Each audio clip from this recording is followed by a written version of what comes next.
All right, welcome back to the show. The Colorado Avalanche hockey team on the road, hoping eventually to nab this huge trophy that we have nabbed first.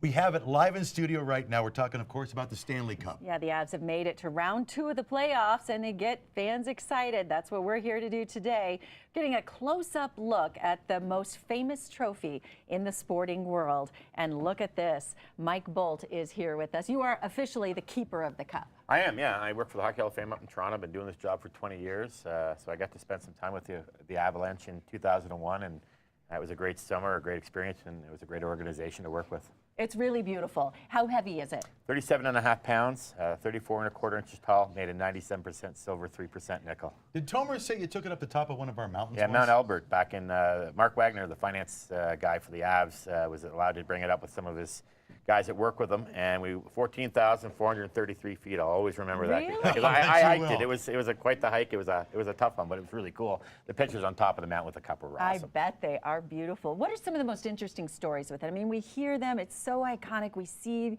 that beautiful picture, of course, winning, holding it over the head. The captain gets to do that, right? Yeah, I mean, going back to 2001 when Commissioner Gary Bettman asked Joe to come over to get the cup. He didn't want it, and Joe Sakic, that is the captain, and he wanted Ray Bourque to get it, but the tradition is the captain has to grab it. When he grabbed it from Gary Bettman, he didn't even lift it over his head. He handed it right to Ray Bourque. 22 years, Ray Bourque chasing it, the tears in his eyes. I thought it was one of the most emotional presentations. Story. And then just some of the fun things that happened around Colorado. I remember Sean Podine wore his gear for 25 hours after he won. Talk about stinking up the joint. But and then some of the player stuff we did.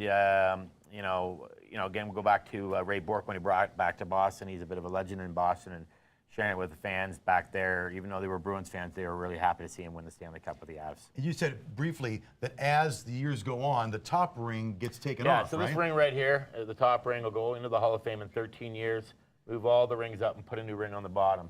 This year's winner will be on the cup for 64 years before that band is retired in the Hall of Fame. And you'll still be touring with the cup at 65 years on top.